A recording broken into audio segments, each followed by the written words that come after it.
Hey guys, Mel the Train Tutor here, back in the corner and back with another tutorial for you. Now on this part, this is part 2 of our making our rock faces cast on hills type thing tutorial. I don't know what I'm going to call it, guys, I honestly don't. We'll figure it out, don't worry, we always do. But anyway, in part 1, we looked at using the Woodland Scenics moulds to cast up our own rocks. Okay, using my favourite powder, Herculite 2. Now this part is the funky bit. This is where we start attaching them to scenery and make, a rock face. Now, you know me, not going to do a small hill, am I? So, if you've been following along with the channel, you know I've been working on the D-Day board. And that's what I'm going to be showing you, all the tips and tricks of how I use this rock mould and the castings from it to make a really realistic sort of cliff for the board, So it's all my tips, all my tricks, and the whole process all the way through. Now it's only covering fixing and blending in the rock faces, the texturing and painting, all that sort of stuff we've covered in other videos, because this one's going to be long enough as it is. So remember, check back through the rocks playlist, guys, link at the top.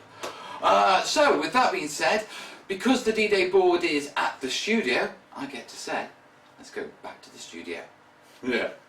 Right, first off, the easy bit, okay, and what we're looking at right now is these siding pieces. Okay, these are embankments and they're supposed to go up against small bits and just blend in to give like a little rocky outcrop. Okay, so what we're going to do is we're going to dress this up. Let's put that one there, that one will go there, and then this one will go, say, somewhere along there. Okay? When you're lining them up, make sure that you've got it flush with the back.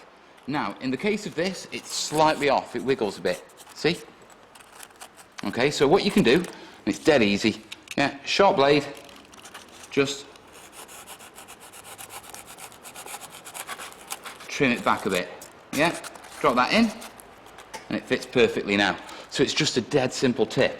Now, when it comes to gluing them, obviously, you want a grab adhesive like explained in the materials and the tools, but we're going big. So I'm using it's a gun, isn't it? What do they call these things? A glue gun? It's not a glue gun, is it?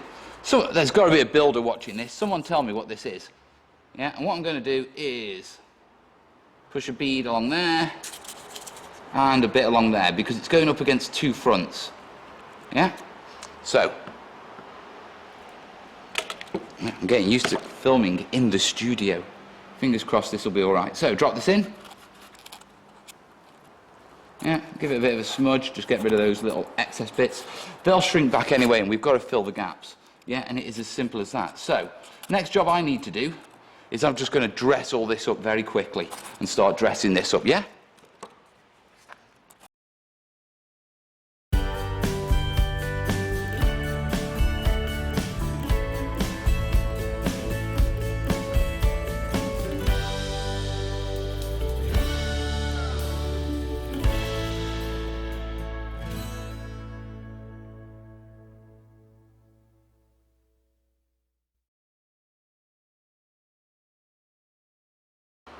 So, rock outcroppings are going on. I'm not going to show you doing all the lot, you'll see it later on anyway. But that will grip. I want to leave that a good couple of hours to let that grip, and then the next job is we will come back with our hot wire tools, and a bit of sandpaper, and we'll start shaping this down, if you know what I mean, and making it more, rather than steps. So there we are, as you can see, I've just simply glued them in place. They're nice. And I can already see where the shape of the hill is going, if you know what I mean. Basically in between these gaps, we'll bevel it down, smooth it off, and it'll give us a far more natural sort of plateau-y, stagey thing. I don't even know what to call it. Right, now obviously, it sort of builds up a bit, and we've got to start filling these sort of larger gaps. Now, these embankment pieces don't work for that, okay? And the reason being is they're just simply not high enough. Okay, so we need to start looking at the smaller cast rocks. And these are perfect for basically cladding. So what we're going to do is we're going to start cladding these up. And it literally is a simple matter of getting your piece,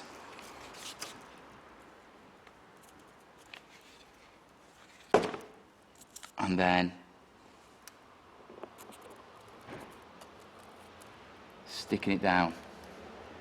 Now, you may say, right, I want to come in and put that one there. fact, that's actually perfectly fine there. In fact, let's put that one there. I was thinking I may have to trim that, but I don't think we're going to have to. Yeah, now don't worry about the gaps around the edges. The reason being, yeah, is those gaps will get filled with the filler when we come to that stage. Yeah, we just need to get our cladding on and make sure that the gaps aren't too big. In the case of here, yeah, what I've done is I've specifically left the gaps big because I want to bevel that down, yeah, to make it part of the slope, rather than it be one complete row of rocks around there, one complete row of rocks around there. It's all about breaking it up and changing the contours, and that's what makes things look more realistic. Now, moving on, and I'm probably not going to show you on the board, but let's say, grab a bit, Bose, grab a bit. Grab a bit that fits. I haven't got a bit that fits.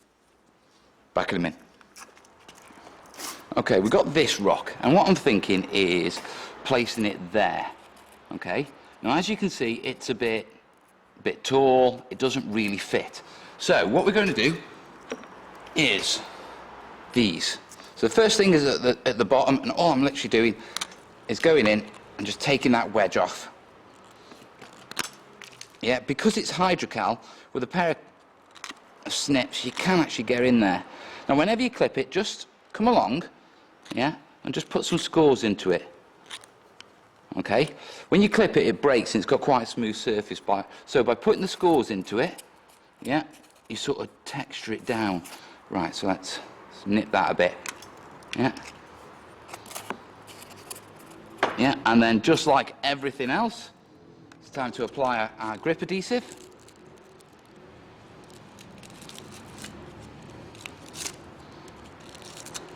Yeah, and place it on the piece. Smooth it off. It's a busy day in here today. It's bake day. So everyone's coming and going. And it smells lovely. Right, I've got to carry on. Keep on cladding this up, so.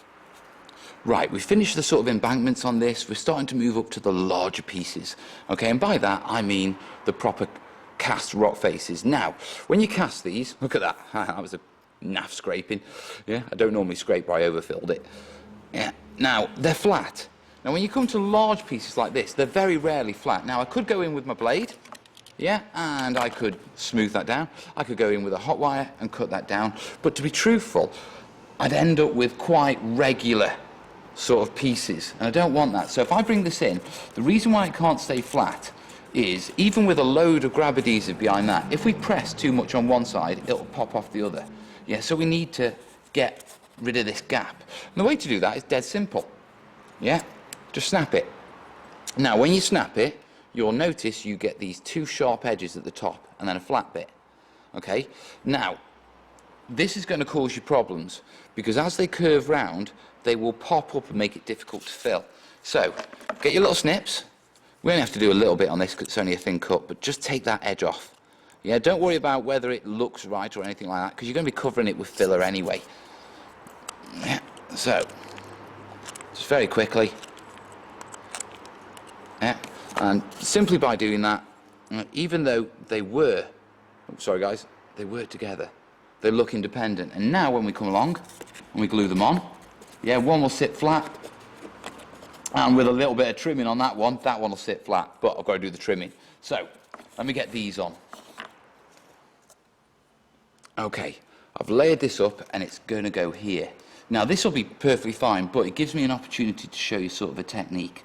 Yeah, if I bring this in and I place it in, yeah, and I am a little concerned about whether it's going to hold. This is when I built this board and I did the overarch where there was a few bits which were really hanging over. It's not so much of a problem on this side, but when it's really hanging, yeah, I needed to secure them while it fixed. And to do that, what we're going to do is we're going to use cocktail sticks. Not cocktail. Are they cocktail sticks? I don't know. I'm going mad. Yeah, and all I'm going to do is come in where it is and slide it into the polystyrene. Yeah, and that will brace that side. I'm going to do the same here. Yeah, so slide it along the polystyrene, along the casting, and into the polystyrene. Yeah, and just leave those. We can pull them out once it's dry, but that will secure that in place now. It won't get in the way of anything. And then we can come along, yeah, once it's all dry, and just simply hold that, pull them out, and we're good to go. Yeah? Right, let's get on to some of the bigger pieces now. Right, I'm working my way round, and we've got to the big pieces. Now, I've got to here. Yeah, and it doesn't fit, obviously. Yeah, and it's a bit rocky. There's a big gap there. So what do? Well, dead simple, yeah. First off, we've got to break this down. Yeah, so snap it. Yeah, and we see we get our hard lines. Now, if I put that on, yeah, you can see where we're going to get that big gap. So we just need to very quickly nap this edge. Is it napping? I don't know my words today. I need to get a builder's glossary at this rate. Yeah, and all I'm doing is I'm just scoring and clipping the edge, yeah, because it'll make it just a little bit more realistic than just laying it down. So there we are, yeah.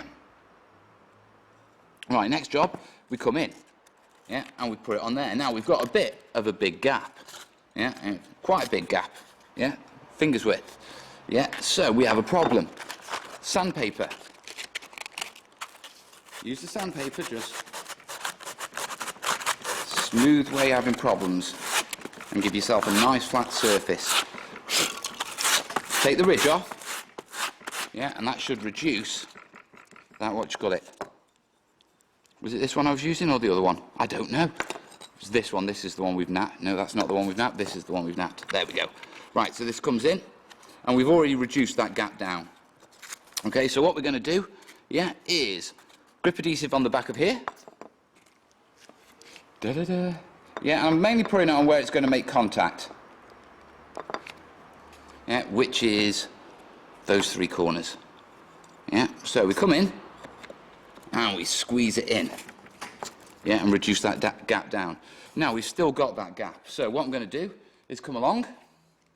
Yeah, get my grip adhesive and give it a good fill in there.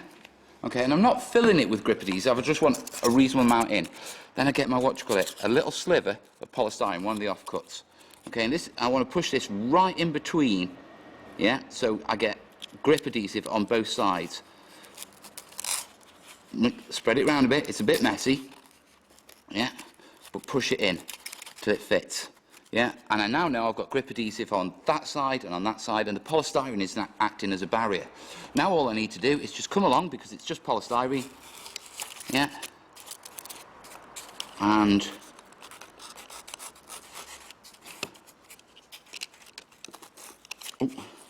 don't move, stay where you are. I mean, you can wait till it's dry and do it then, but you know, I'm an impatient bugger. Yeah, and there we are. Yeah, and that's another little simple tip, yeah, for just filling in those gaps and dealing with the irregular sides. Like I said at the start, you know, if you just got a nice flat surface and you want to stick a couple of isolated bits in to give it a bit of a rocky outcropping, grip it, fill it. Yeah, it's when you get to these more challenging bits that you need these sort of tips. So there you have it.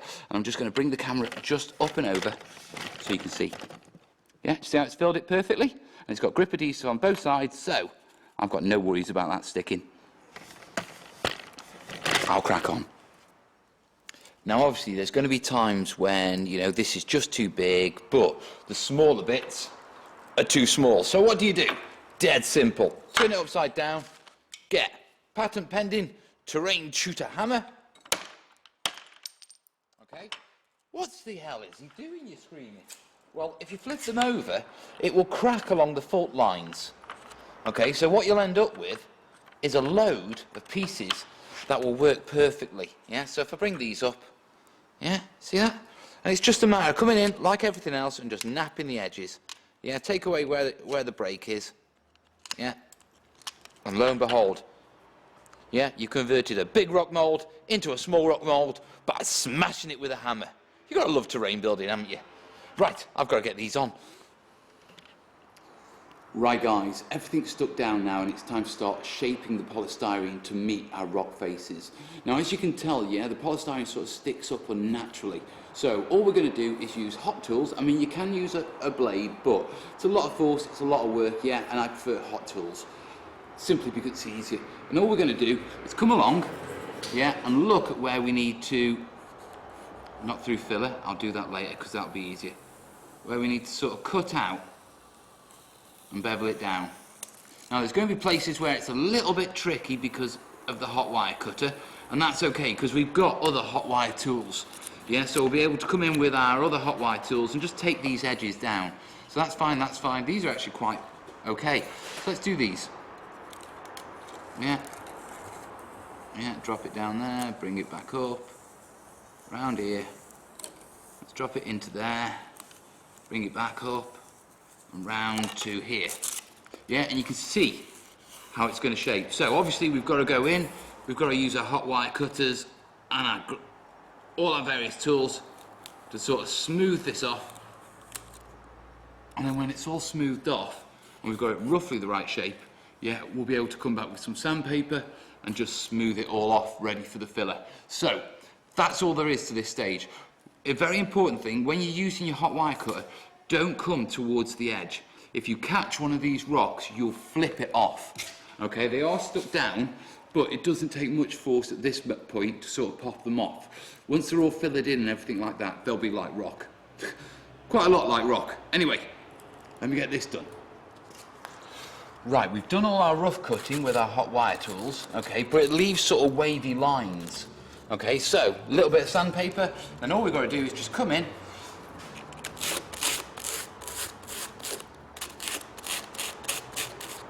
and just start smoothing out those lines. Remember not to flick against, what you call it, against the rocks. You don't want to pop them off. Yeah, so go gentle. Yeah, and just go along and just take away those ridges ready for when we put the filler on. If you're concerned about the edges, yeah, just hold them while you do it.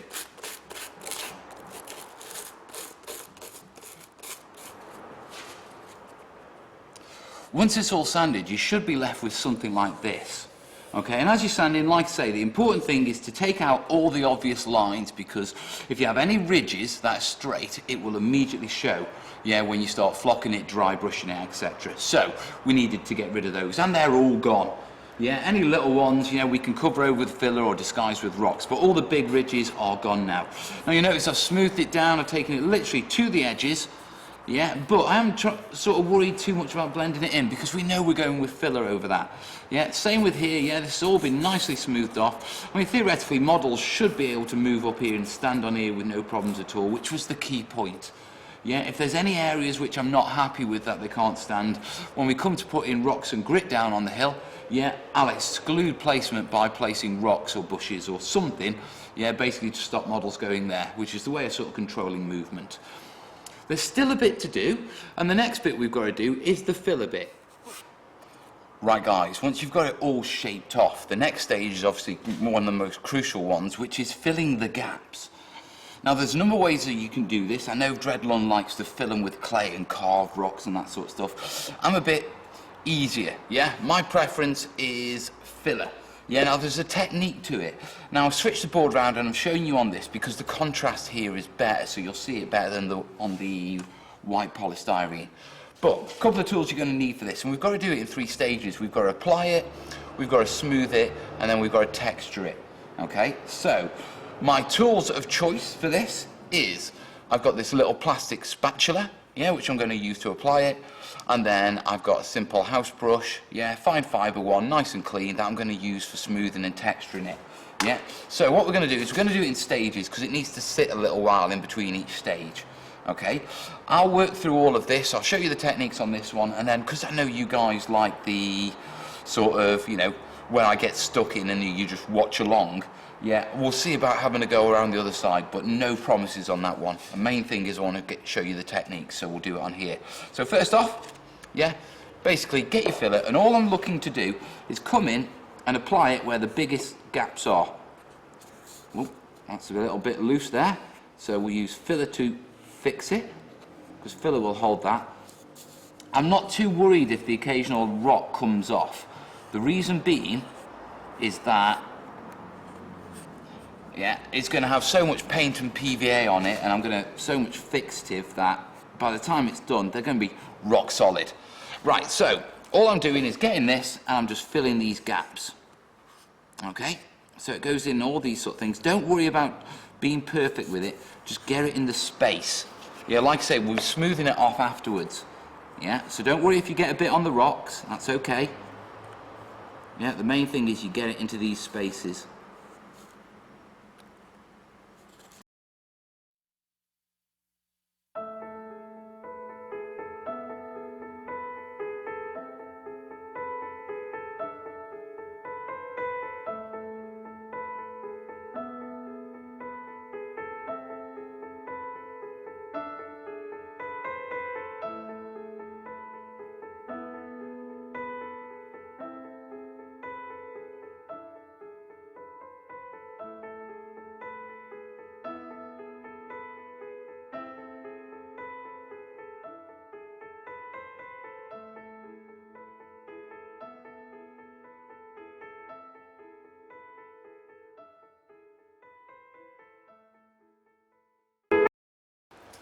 So there we have it, guys. Yeah, it's all sort of rough and ready, filled over. Now, I need, as you can see, yeah, I've filled in the undercuts, I've made sure I've got good wedges in all the sort of big gaps, yeah, and then I've smoothed in the gap across the top.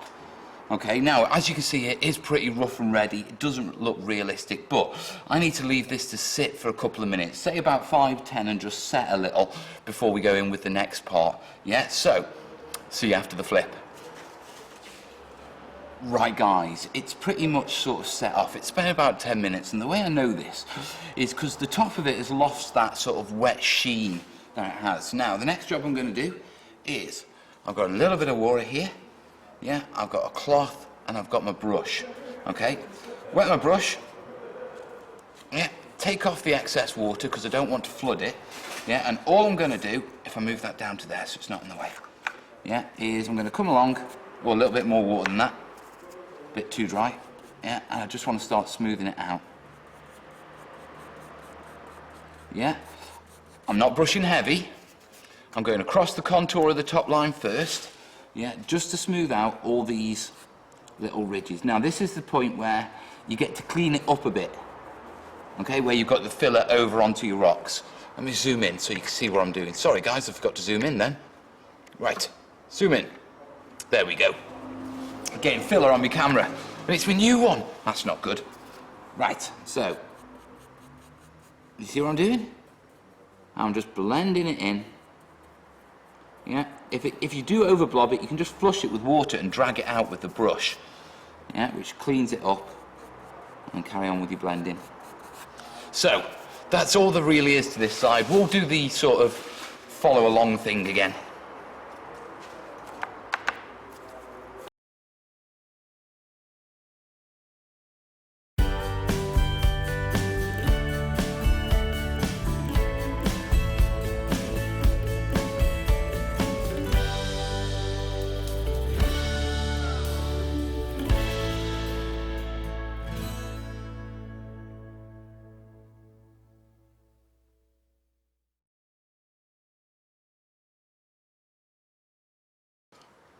So there we have it, guys. It's all smoothed out. I've smoothed all the filler into the creases and using the brush to sort of push it in and clean the rocks as I go. Yeah, which is going to help when it sets to hold it all together even more. Okay, the next job we need to do is texturing, but as you can see, it's very wet. We can't texture it till it smooths out. So it's another case of we're just going to leave it for a little while. This is probably going to take about 20 minutes. Yeah, 20-30 minutes. It is a bit nippy in here to sort of set off to the stage where we can come in and texture it. Yeah, so I'll see you then. Right guys, it's pretty much dried out now. There's the odd little tiny little bit of moisture which lets me know that it's about right for the stippling stage. Now for the stippling, we're back with our same brush, okay? It's damp, but it's not soaked. Yeah, there's no excess water in there, and that's important. It has to be damp, otherwise when it goes into the filler, it'll pull it out as you lift it up. But if it's flooded with water, as you go down, you'll flush it, it'll wash away all your stippling. Yeah, now stippling is just a matter of coming in,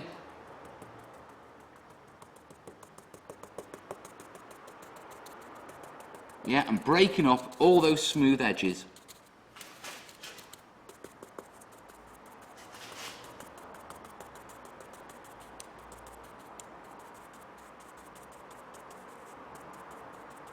Picking filler up.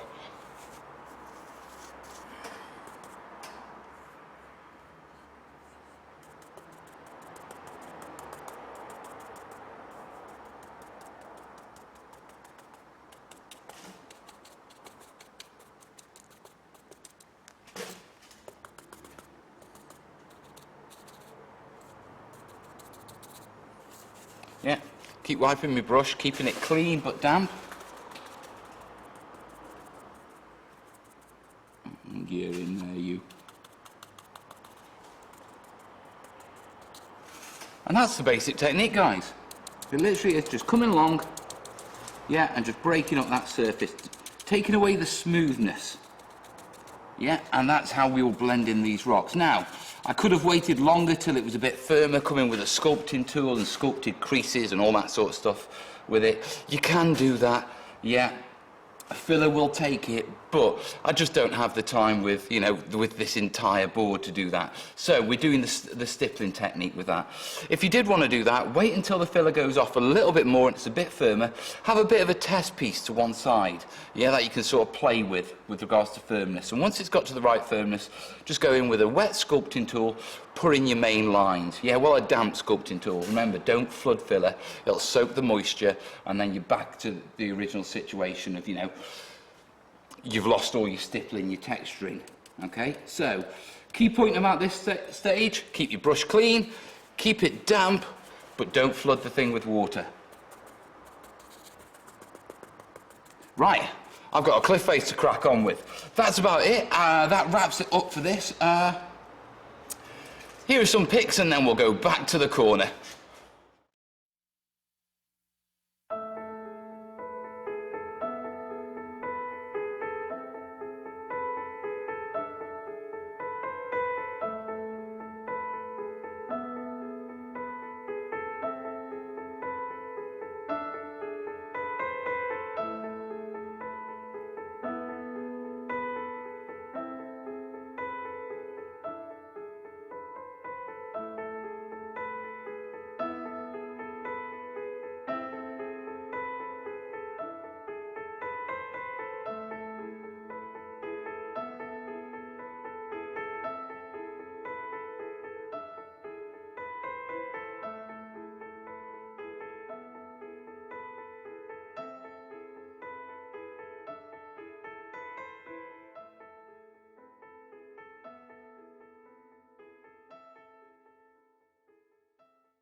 So guys, there you have it. That's all the rock faces in, all blended in, and it's ready to take it to the texturing and painting and such other stages. Like I said at the start, we're not covering that in this video because this one's been long enough as it is. That's pretty much the whole process all the way through, including my sort of tips and tricks and things I've learned along the way and all that sort of stuff. So I hope you found it helpful. Now, as always, yeah, like it if you like it. Yeah, share it if you know someone who's interested in this sort of stuff. Yeah, if you've got any questions or if you've got an experience or anything you'd like to add to this video, the comments is where they go, guys. And as always, guys, yeah, if these videos are of help to you, you know, whether they're entertaining, whether they help you save a bit of money, or whether they help you with your hobby, please consider taking the $1 patron pledge, yeah? I know it's only $1 a month, 60p, it's not much at all, but it all adds up, and it gives me the time to film these videos and to edit them up, gives me the camera kit, the materials to make these videos and help you guys, yeah? So, if you really do like it, consider the pledge, guys. Right, that's it for this tutorial. That pretty much wraps it up. As I said, you know, it's pretty standard texturing and rocks and all that, and grasses and greens and paints and all that sort of stuff after here. And there's other videos in the rocks playlist, yeah, that you can go check out for those, yeah? I'll be back pretty soon. In fact, I'll probably see you Sunday. So, until then, guys, listen, you be good. Yeah, that's Templars finishing, innit? I keep doing that. Right, listen, guys, I'll see you Sunday night, 9 o'clock UK time on the live show. See you on the Sunday night, boys. Ta-ra. And girls.